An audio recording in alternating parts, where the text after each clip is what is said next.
The rain fell gently over the cemetery, like the sky itself was mourning. Among the cold headstones, a man in a dark suit with an empty gaze walked slowly. Richard Blackwell. A name once splashed across business magazines now faded into the raindrops sliding down his black umbrella. He stopped. In front of a modest grave, the name carved into the plaque still cut like a knife. Michael Blackwell. But he wasn't alone. Just a few steps away, a young woman knelt, quietly sobbing, clutching a small boy who watched in silence. Richard glanced toward them, wary, until the child's eyes met his. Blue, exactly like Michael's. "Who are you?" he asked, his voice raspy, sharp as the wind. The woman slowly looked up, trembling. He's Michael's son. What could possibly connect a hardened billionaire and a complete stranger, a waitress, at the grave of the same man? Subscribe for more emotional stories with shocking twists. Like, comment, and share if this moment moved you. The Blackwell Enterprises boardroom was a fortress of glass and silence, where billion-dollar decisions were made with just a nod. At its center, Richard stared out at the city skyline, as if searching for the past. Behind him, family portraits lined the wall. One of them, Michael grinning next to a guitar, tightened an invisible knot in his chest. "He never wanted to be here," Richard murmured to no one in particular. In his mind, the arguments played back crystal clear. Michael refusing positions, refusing meetings, refusing the legacy. "I want a simple life, Dad. Somewhere I can breathe without our last names suffocating me." But Richard had never truly listened. And now it was too late. Back at the cemetery, Sarah adjusted the hem of her soaked pants while gripping Tommy's tiny hand. The tension hung heavy. She seemed torn between running and standing her ground. "I worked at a small diner. He'd come in almost every week, but he used a different name. I didn't find out who he really was until later." Tommy let go of her hand and wandered toward a puddle nearby, poking at it with a stick, completely unaware of the storm swirling around him. Richard narrowed his eyes, still suspicious. "Why didn't you come to me? Why keep something like this a secret?" His tone was stern, but the cracks in his armor were beginning to ache. Sarah bit her lip, her gaze fixed on the grave. "Because he asked me to. He said his family would never accept someone like me. That all that mattered was the moment we had, just the two of us, far from everything." Her voice wavered. "I didn't want to shatter the memory he left behind." Richard turned his eyes to Tommy. Those eyes, they were mirrors, reflecting the past with painful clarity. And still, doubt gnawed at him. This could be just a coincidence. He hated how weak the word sounded. "I understand why you'd question it," Sarah replied softly. "But I didn't come here for money. I came for him. Today marks 5 years since Michael kissed me goodbye for the last time. I came because my son deserves to know where he came from." Richard felt the ground shift slightly beneath him. "You knew from the start that he was my son." Sarah nodded, holding back tears. "But he made me promise. He said he needed to disappear. And if anything ever happened, I had to protect our child from the burden he couldn't bear himself." Richard squeezed his eyes shut, as if trying to block the emotions rising inside him. But it was too late. Something within him, pride, fear, denial, had already begun to crumble. What secret is Sarah still keeping? And why is she so afraid to reveal it to a man who holds so much power? The Blackwell mansion was far too quiet for its size. Wide hallways, cold marble floors, furniture that looked like it had never been touched. Richard wandered alone through the rooms like a ghost, surrounded by relics. Everything around him was the legacy of a life built on work and sacrifice. In the center of the living room, a framed portrait of Michael smiled back at him. Too young, too free, and gone.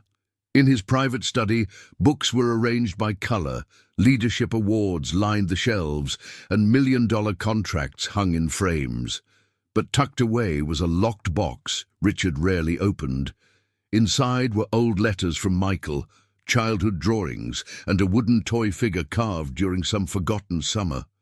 He ran his fingers across them like he was trying to touch something that no longer existed. "You slipped away from me," he whispered. Since his wife's death, Richard had grown colder, more withdrawn.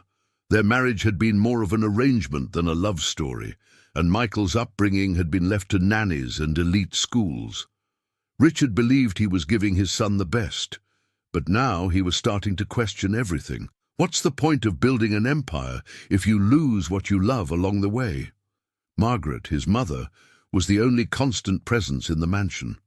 At 90, she still had a sharp gaze, perfect posture, and control over everything. She always said emotions were weakness, that too much love made you blind. Richard had spent his life trying to please her, shaping himself to fit into the cold mold she demanded. "You were born to lead, not to feel," she used to say. And he believed it, until he lost everything. But something about Tommy, those sky-blue eyes before the storm, was cracking his convictions. It was like seeing Michael again, but without the bitterness, without the distance. A second chance, maybe, and that terrified Richard more than anything. The possibility of having another chance after failing so completely the first time. In a move unlike anything he'd done before, he drove to the poor side of town, parking discreetly outside the simple building where Sarah lived. He stayed in the car for minutes, watching. Kids played on the sidewalk. There was Tommy, holding a toy car, laughing to himself. It was a laugh Richard hadn't heard in years. So simple and so powerful. Back at the mansion, he sat across from Margaret at the breakfast table. "Did you know Michael used to go to regular places?" She raised her eyebrows. "He had his little fantasies, but he was never foolish enough to run from who he was." Richard didn't reply. He just stared at the trembling cup in his own hand. That night, he returned to the grave. The rain had stopped, but the earth still smelled like longing. Richard sat beside the headstone and murmured, "You tried to show me who you really were, and I only saw the air I wanted to shape." Silence, just the wind, and a single firefly dancing near the cold stone. Can Richard find redemption in a grandson he never knew existed? The tiny apartment where Sarah lived was a brutal contrast to the Blackwell mansion. The walls were peeling, the wooden floor creaked, and Tommy's toys were scattered like footprints of a makeshift childhood. She worked back-to-back shifts at a 24-hour diner, sleeping little and constantly worried about making next month's rent. And yet, every morning she found the strength to smile at her son. In the cramped kitchen, stirring a pot of rice and beans, Sarah stared out the window.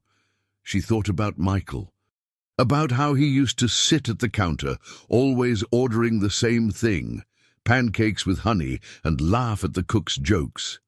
She remembered how free he seemed, never saying who he was, like that little diner shielded him from the rest of the world. It was the only place where he wasn't a Blackwell, she'd whispered to herself. Meanwhile, Richard was facing another kind of storm. At Blackwell Enterprises, the glass walls shook with rumors.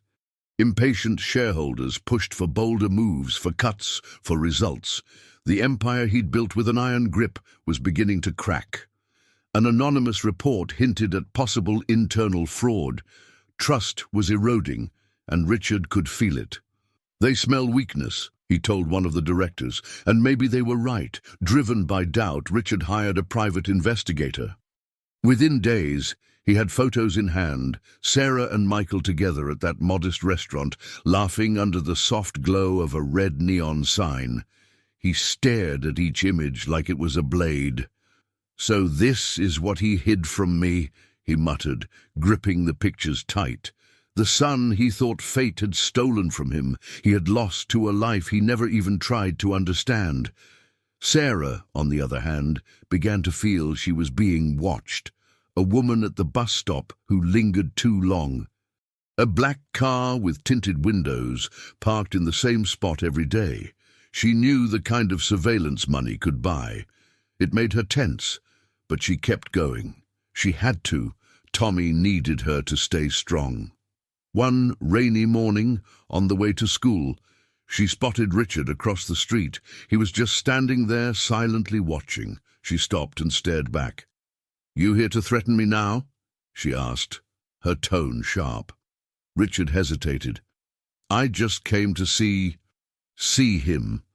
To see if what you said was true." They stood there in silence, like strangers surrounded by ghosts. That night, Sarah wrote in an old notebook, a place where she stored the thoughts she didn't dare say out loud. "The father of my child died twice.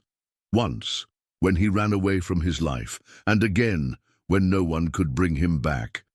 She shut the notebook with a mix of anger and sorrow, unaware that Richard was still outside, watching her window, trying to make sense of her pain. In the dark office at Blackwell Enterprises, Richard stared at the photos of Sarah and Michael, but something stopped him from tearing them apart. Maybe it was Michael's smile, or maybe it was the realization that for once he didn't have all the answers.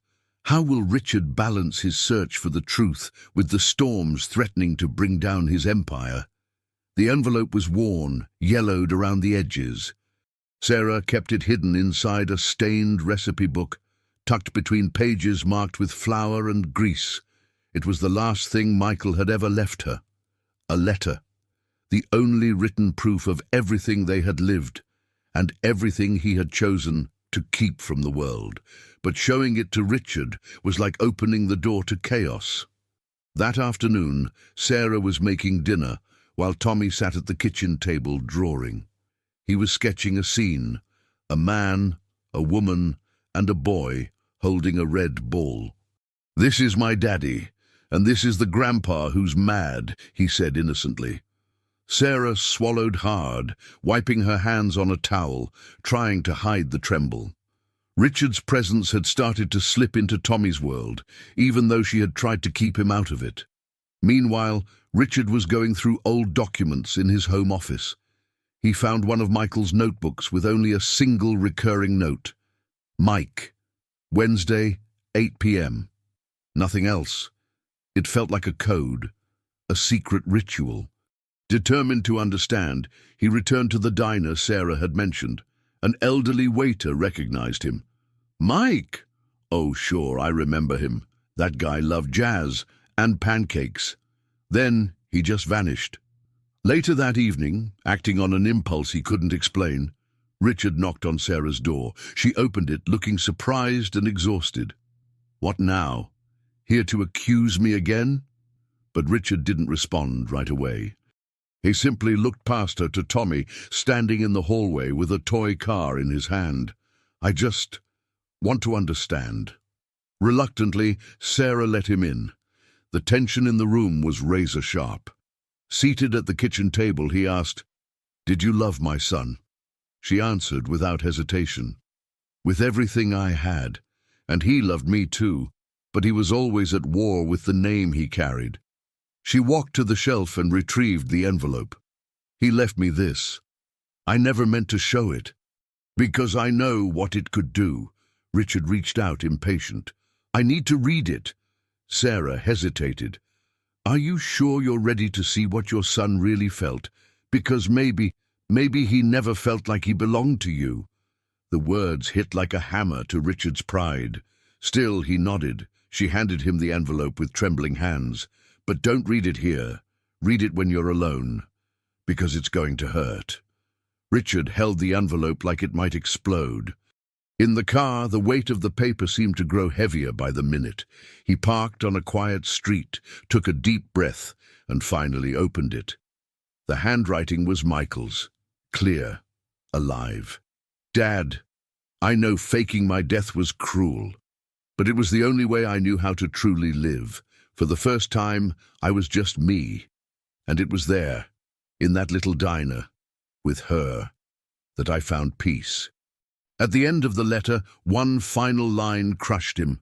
"If you ever meet Tommy, please don't see him as a mistake. See him as the part of me that got away." Richard let the letter fall into his lap. His hands trembled. The tears came without warning, silent. He, who hadn't cried at funerals in decades, now felt completely undone. What secret did Michael leave behind in that letter? And why is Sarah so afraid to reveal it? At first, Richard's visits to Sarah's apartment felt like inspections. He'd show up silently, observe everything, ask questions. But little by little, something shifted. Instead of cold stares, he began to notice the little things. The way Tommy neatly put away his toys after playing, the warm smell of simple meals, the crayon drawings taped to the walls. It was a small world, but one filled with love. So different from the cold palace Michael had grown up in. On a Saturday with shy sunlight, Richard arrived with a gift, a box of building blocks. Tommy's eyes lit up when he saw it. "Is this for me?" Richard nodded, trying not to smile too much. The boy tugged on his hand. "Come on, let's play." Sitting on the floor, surrounded by colorful pieces, Richard built a crooked tower and heard something he hadn't heard in years. His own laughter. Rare, almost forgotten. From the kitchen, Sarah watched. Her instincts still told her to keep her guard up. But it was getting harder to ignore the man in front of her, changed, reaching for something he had once lost. That night, as they washed dishes side by side for the first time, Sarah broke the silence. "You know, he didn't hate you. He was just scared of being swallowed by the same emptiness that swallowed you." Richard didn't respond. He just stared at the soap bubbles in the sink like he was staring down his past. A few days later, Richard took Tommy to the park. It was their first time alone together. At first, they walked quietly until Tommy pointed at the sky. "I think Daddy's up there, right?" Richard swallowed hard. "Yeah, I think so. Do you think he watches me play?" The old CEO closed his eyes for a second. "I hope he does, kid. I really hope he does." At the next dinner, Sarah shared stories about Michael that Richard had never heard. How he used to dance in the diner when it was empty. How he loved writing song lyrics he never showed anyone. Richard listened silently, each word unlocking another piece of a son he'd never really known. But that fragile piece wouldn't last. Margaret, the family matriarch, found out about Richard's visits. She stormed into the mansion, newspaper in hand, fury in her eyes. "You're letting yourself be manipulated by some woman with a child on her hip." Richard, weary, replied quietly, "She's not just some woman. She's the mother of my grandson." Margaret narrowed her eyes.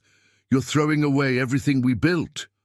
That night, Richard stayed up, staring out his bedroom window.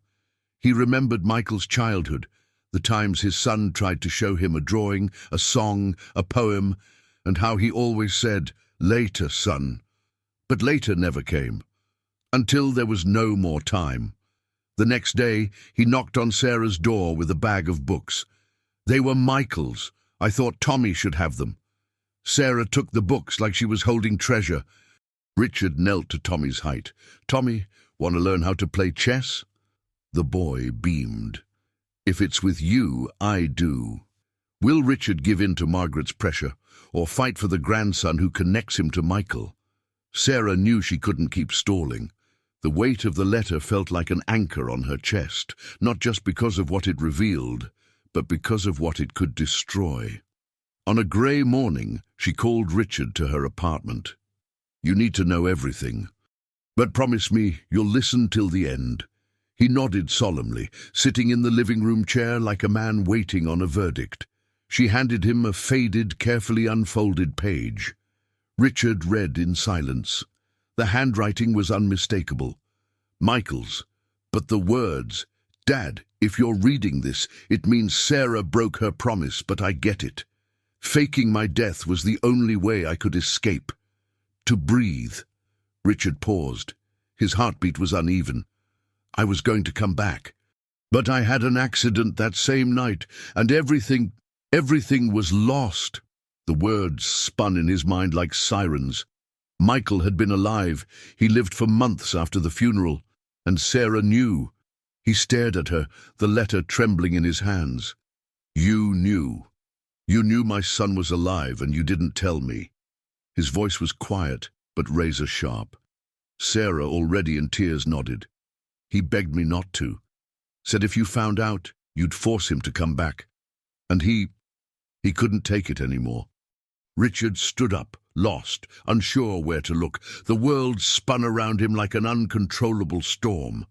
Do you even realize what you did? What you took from me? Sarah's tears streamed silently, but the pain on her face was clear. I lost him too, Richard. Don't ask me to apologize for loving him. He stormed out, slamming the door, his footsteps heavy down the stairs. The letter still crumpled in his fist, nearly torn. On the street he stopped, took a deep breath, but couldn't stop the choked scream that escaped between the buildings. It was like every pain he'd buried for decades had finally spilled out. At Blackwell Enterprises, chaos was growing. Leaked documents revealed financial manipulation going back to before Michael's death. Richard started connecting the dots. He remembered a conversation long ago, whispers from Michael about secrets that could destroy everything. Michael had known. And maybe he hadn't just been running from the family, but trying to protect it from itself. Back at the mansion, Richard confronted Margaret for the first time in years. You knew? The old matriarch, seated in her velvet chair, didn't deny it. He chose to disappear. It was for the best. Richard clenched his fists. Best for who? She looked up with those icy eyes. For Blackwell Enterprises. For the name you were supposed to protect, not stain with sentimentality. Richard walked out of the room, disgusted. With each step, he could feel the empire collapsing beneath him. Not from outside threats, but from the very bricks it had been built with. Bricks made of silence, of pride, of fear, and abandonment. Alone in his room, he opened Michael's old journal. He read a line aloud. I wish my father could see who I really am, but I'm afraid that when he does, it'll be too late. Richard closed the journal, his eyes filling with tears. How will Richard cope with his son's betrayal and the shadow of his mother? Richard didn't leave the house for days. Michael's letter, the journal, the truth, they haunted him like ghosts that wouldn't rest. He wandered the halls of the mansion like a man searching for something he'd lost years ago. Every corner felt emptier, every memory more painful. The empire was crumbling from within, and he knew the only way to save it was to tear down its lies. That's when he opened an old box of keepsakes. Inside, he found Michael's guitar, untouched since high school. Dusty, but intact. Richard picked it up with trembling hands. He brushed the strings gently, as if trying to touch his son's heart. A heart he was only now beginning to understand. He remembered the first time he told Michael not to perform in public. A Blackwell doesn't play music. He builds business. The words echoed now like poison. Meanwhile, Sarah was facing her own nightmares. On a rainy night, she found an anonymous note slipped under the door. If you know what's good for your son, disappear. Her hands shook as she read it. Tommy was asleep on the couch, innocent. The fear returned, squeezing her chest like it had when she first found out she was pregnant, when everything had felt like a mistake. But now, she wasn't alone. Without warning, she went to Richard. He opened the door and saw the fear in her eyes. Someone's trying to silence me. Again. Richard didn't hesitate. No one's going to touch you, or him, I swear it. And it wasn't just a promise, it was a choice. For the first time, he wasn't protecting a legacy, he was protecting a child, and maybe finding redemption. Together, they began digging into the truth behind Michael's escape.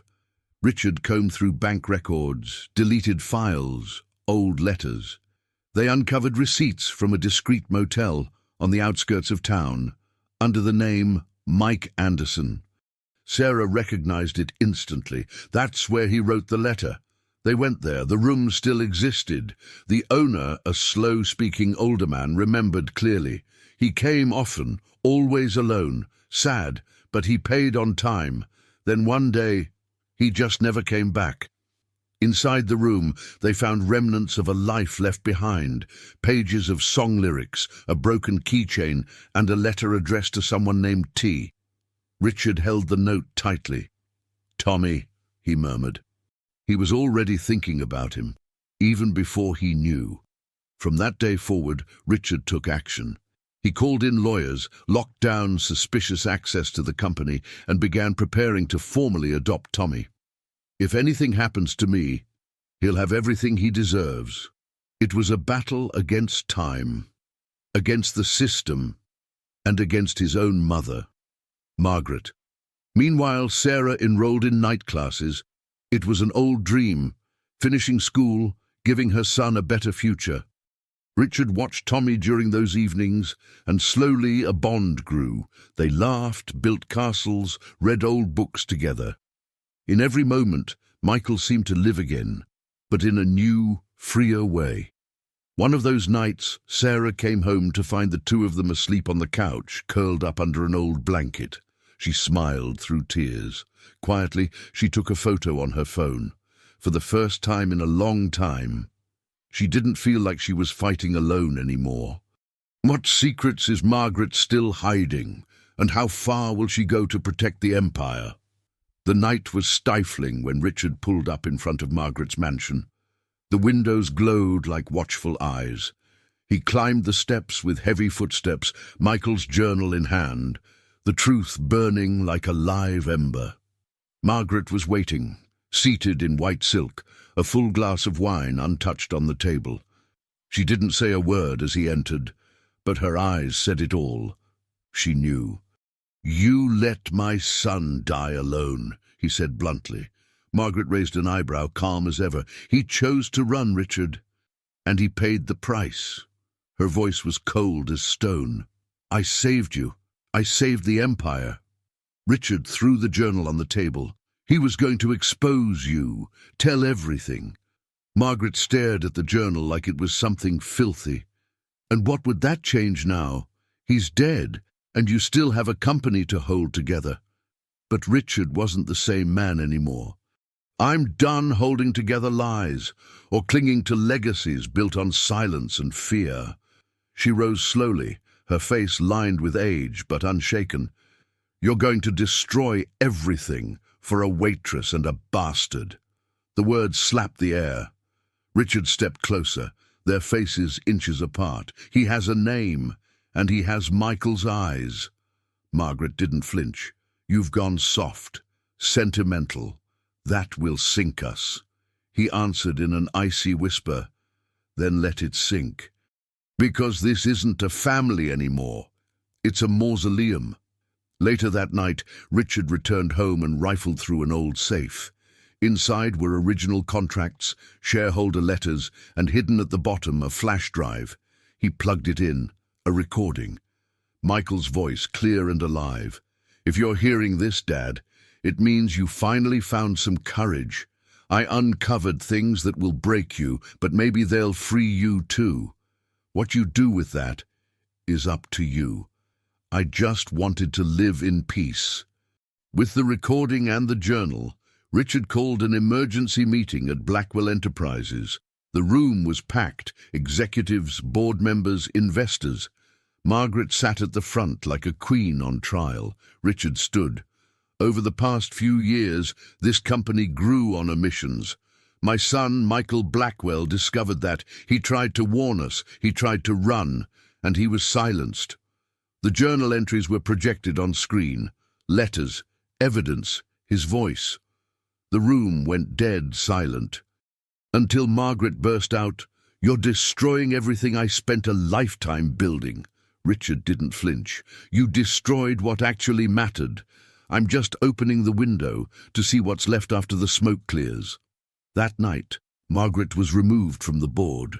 Richard turned the evidence over to the authorities, knowing part of the empire would collapse. But strangely, he felt relief, like he was finally breathing on his own. For the first time, free. On the drive home, he got a call from Sarah. "I got another threat. Someone was waiting for Tommy outside the school." His heart froze. "I'm on my way." With headlights blazing, he drove through the night carrying the weight of the world, but with one clear conviction. This time, he wouldn't let anyone face it alone. How will Richard confront betrayal from his own mother? Tommy's school had been evacuated as a precaution. Richard arrived minutes after Sarah's call and found her outside, holding Tommy tight, both in shock. Police were already on the scene, but the air was thick with fear. "He's okay.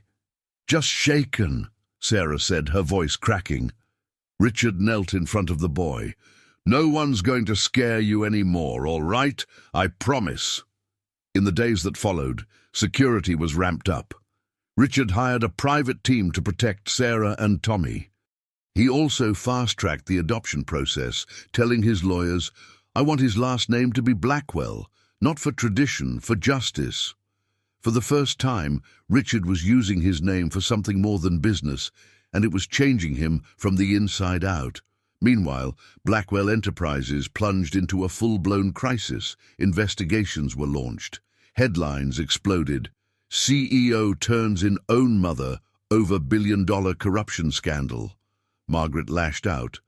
She tried to disinherit Richard, spread lies to the press, discredit his leadership, but it was too late. The truth had been set free, and it was burning like wildfire. The final shareholder meeting took place in a hotel conference room far from the company's now tainted headquarters. Richard presented the documents, clearing Sarah of any blackmail or financial motive. She was threatened, manipulated, and still stood strong for that boy. If anyone here deserves respect, it's her. Silence filled the room, then applause, scattered at first, then rising until it filled the space. That same week, Sarah received the official court decision. Tommy was now legally under joint custody, hers and Richard's. Tears welled in her eyes. "Are you sure about this?" she asked, holding the certificate in trembling hands. "Do you really want to carry this with me?" Richard smiled, a rare, soft smile. "It's not a burden. It's the only thing that makes sense." But Margaret wasn't finished. In a last-ditch secret meeting, she tried to convince members of the board to permanently oust Richard, citing emotional instability. But William Carter, an old family friend and founding partner, stood up. Instability. He had the guts to do what none of us ever did, admit we were wrong. Margaret was unanimously removed from the board. She left the company like a fading shadow, cold, silent, and without a backward glance. When she got home, she found the mansion locked. Richard had changed the codes. "You chose the boy," she said bitterly over the phone, and he replied, "No, I chose my son, and the legacy worth leaving behind." That night, Richard went to Michael's grave with Sarah and Tommy. They brought flowers, letters, and a small wooden toy Tommy had made at school. He placed it gently on the headstone. "Now he has us," the boy said softly, and the silence that followed wasn't pain anymore. It was peace. Will Richard sacrifice everything for justice? And for Tommy? The boardroom at Blackwell Enterprises now belonged to a new generation. Richard officially stepped down. His signature was the last one on a long document that closed the book on decades of leadership. There were no speeches, just a long look at Michael's portrait now hanging in the main entrance, replacing the family crest. "He's finally where he belongs," Richard murmured. Life started again, away from the spotlight. Richard rented a modest house just a few blocks from Sarah's apartment. No bodyguards, no luxuries.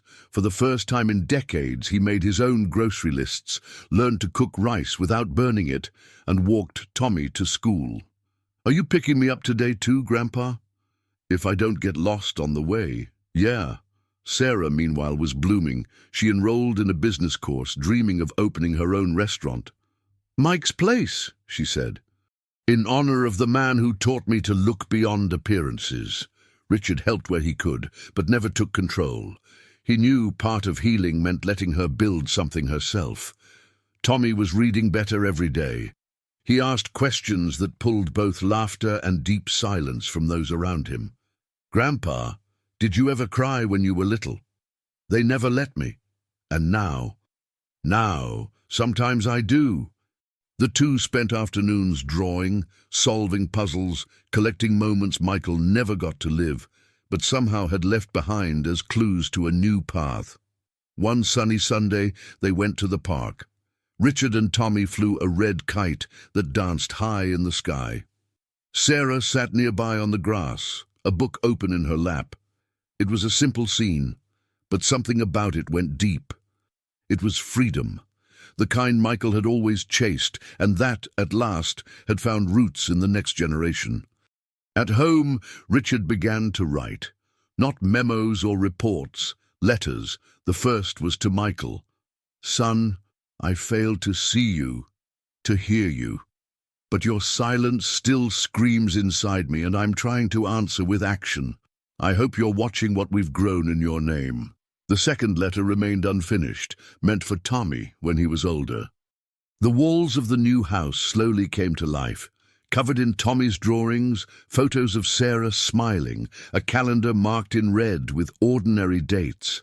School performance, Friday dinner, special sandwich day. Details that would never have fit in the cold halls of the old mansion, but here they made everything pulse with meaning. One rainy afternoon, Richard looked out the window and noticed something rare. The sound of rain no longer made him sad. It was the same sound he'd heard at the cemetery months ago, but now it didn't symbolize loss. It symbolized transition, rebirth, the quiet certainty that even a painful past can become a bridge to something new. That night, Sarah found a photo on the table that Richard had left. It was an old picture, her, Tommy, and Michael at the diner, taken by a waiter years ago. On the back, in firm handwriting, "Family is what we build from the pieces we have left."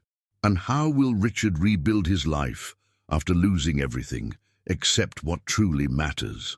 Time passed gently, like a breeze clearing away the wreckage of a storm. Years later, on a golden afternoon, Richard walked hand in hand with Tommy and Sarah through the same cemetery where it had all begun.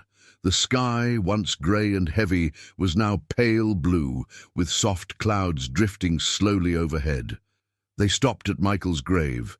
This time, no tears, just presence. Tommy, now older, knelt gently and took a yellow flower from his pocket, laying it carefully on the tombstone.